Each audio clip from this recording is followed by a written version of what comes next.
सोचिए, हर ऑफिस में कुछ लोग होते हैं जो सिर्फ अपना काम करते हैं और फिर कुछ ऐसे होते हैं जिनके बिना काम चल ही नहीं सकता, मतलब वो इंडिस्पेंसेबल होते हैं।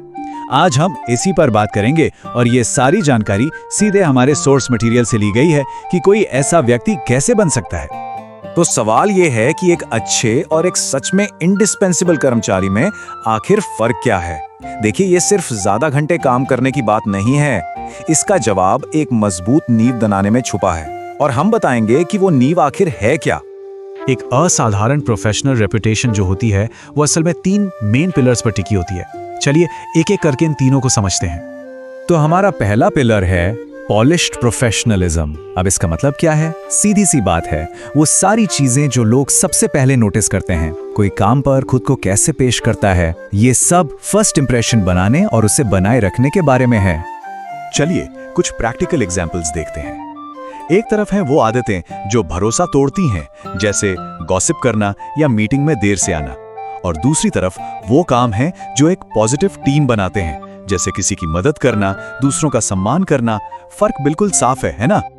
देखिए, कोई कैसा दिखता है ये सिर्फ दिखावा नहीं होता, ये काम और ऑर्गेनाइजेशन के लिए रिस्पेक्ट दिखाता है। जब कोई प्रोफेशनल दिखता है तो वो एक छोटा लेकिन बहुत पावरफुल मैसेज भेजता है, मैं छोटी छोटी बातों पर भी ध्यान देता हूँ। ठीक है, तो प्रोफेशनलिज्म की नींव तो हमने समझ ली। अब बारी है दूसरे पिलर की, द कस्टमर चैंपियन।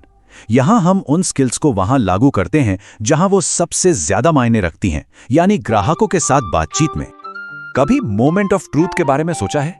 ये वो एक पल होता है जब कोई कस्टमर आपकी कंपनी से इंटरैक्ट करता है और एक राय बना लेता है। सोचिए, एक फोन कॉल, एक ईमेल, ये सभी वो पल हैं जो या तो भरोसा बना सकते हैं या तोड़ सकते हैं। अलग अलग तरह के कस्टमर्स को पहचानना ये बहुत जरूरी है। जैसा कि हम यहां देख सकते हैं, हर टाइप को संभालने का तरीका अलग होता है।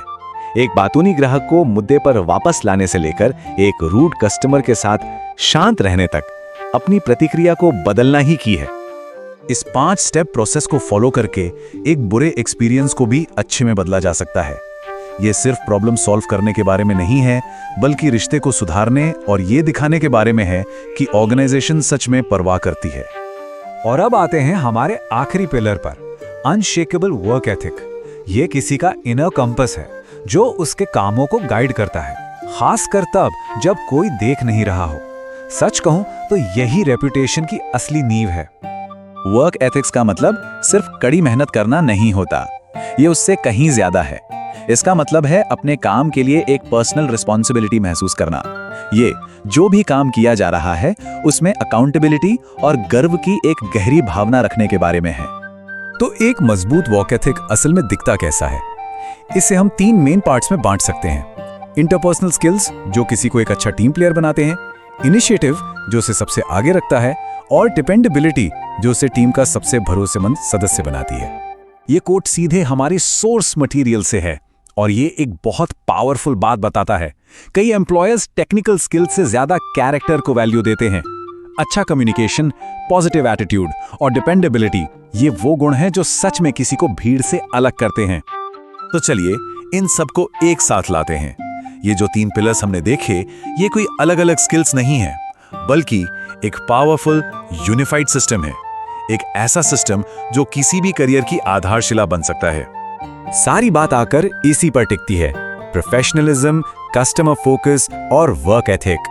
जब कोई इन 3 एरियाज में लगातार अच्छा परफॉर्म करता है तो वो एक ऐसी रेपुटेशन बनाता है जो न सिर्फ मजबूत होती है बल्कि सच में अनबीटेबल होती है।